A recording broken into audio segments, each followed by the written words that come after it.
পিঠে তো অনেক রকম খেয়েছেন বা তৈরি করেছেন। দেখুন তো এই পিঠেটা আপনারা তৈরি করেছেন কিনা। আজকে আমি লাউ দিয়ে নরম তুলতুলে জালিদার উড়িষ্যার বিখ্যাত লাউ কড়াই পিঠার রেসিপি আপনাদের সঙ্গে শেয়ার করছি। আপনাদের কাছে হয়তো একদম নতুন ধরনের একটি পিঠা। লাউ কড়াই পিঠা তৈরি করার জন্য প্রথমে আমি একটা কচি লাউয়ের 4 ভাগের 1 ভাগ নিয়েছি। লাউটা অবশ্যই একটু কচি হতে হবে। তারপর লাউটাকে খোসা ছাড়িয়ে আমি এরকম লম্বা লম্বা একটু মোটা মোটা করে টুকরো করে নিয়েছি। এবার আমি লাউটাকে সেদ্ধ করে নেব। তার জন্য কড়াইয়ের মধ্যে লাউগুলোকে দিয়ে আর পরিমাণ মতো জল দিয়ে দিলাম। লাউটাকে একদম গলিয়ে সেদ্ধ করবেন না, প্রায় 80% মতো সেদ্ধ করে নেবেন।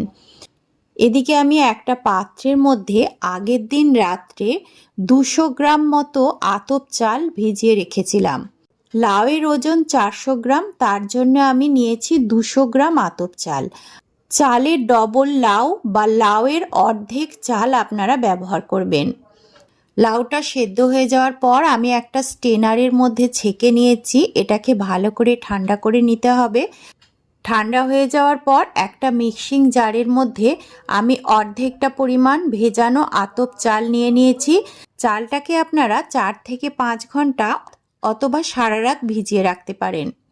এবার এই চালটার সঙ্গে আমি সেদ্ধ করে রাখা কিছুটা লাউ দিয়ে দিচ্ছি।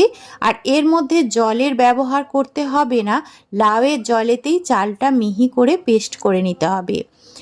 আমার মিক্সিং জারটা ছোট বলে আমি 2 থেকে 3 বারে মিহি করে চাল আর লাউটাকে একসঙ্গে পেস্ট করে নিলাম। প্রয়োজন হলে অল্প একটু জল এখানে ব্যবহার করতে পারেন।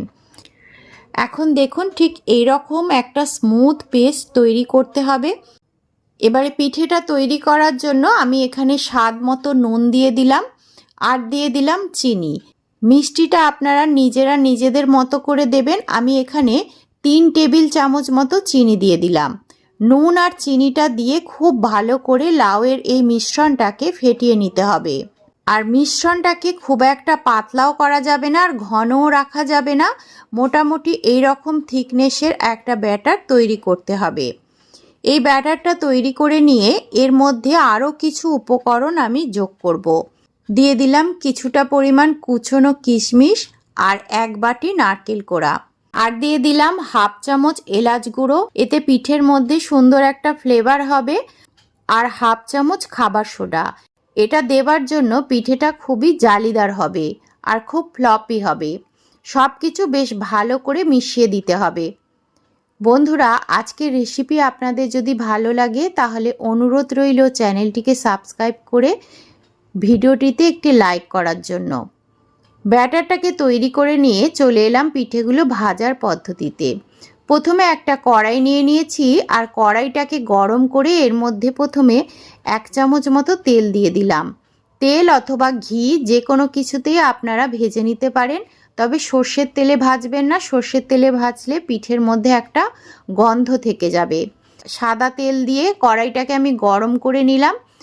তারপর আমি কড়াইয়ের মধ্যে 2 থেকে আড়াই হাতা ব্যাটার দিয়ে দিলাম। আর ব্যাটারটার মাঝখানটাকে একটু পাতলা করে ধারগুলোকে একটু মোটা করে দিতে হবে। যেহেতু কড়াই তাই মাঝখানটা একটু গর্ত মতো থাকে, তাতে ব্যাটারটা বেশি হয়ে গেলে মাঝখানটা সিদ্ধ হতে অসুবিধা হবে। গ্যাসের ফ্লেম একেবারে লো করে দিয়ে এটাকে ঢাকা দিয়ে মিনিট 3-4 মতো কুক করে নিতে হবে। 3-4 মিনিট পর ওপরের সারফেসটা যখন শুকিয়ে যাবে তখন এটাকে উল্টে দিতে হবে। উল্টে দিয়ে আবারও এটাকে ঢাকা দিয়ে 2 থেকে 3 মিনিট মতো কুক করে নিতে হবে। তাহলেই খুব সুন্দরভাবে পিঠেগুলো ভাজা হয়ে যাবে। উল্টে পাল্টে গোল্ডেন ব্রাউন করে পিঠেগুলোকে ভেজে তুলে নিতে হবে। একদম একটা নতুন ধরনের পিঠের রেসিপি আমি আপনাদের সঙ্গে শেয়ার করলাম। রেসিপিটা কেমন লাগলো অবশ্যই জানাবেন। আজ তাহলে এই পর্যন্তই, দেখা হবে পরবর্তী রেসিপিতে। ধন্যবাদ।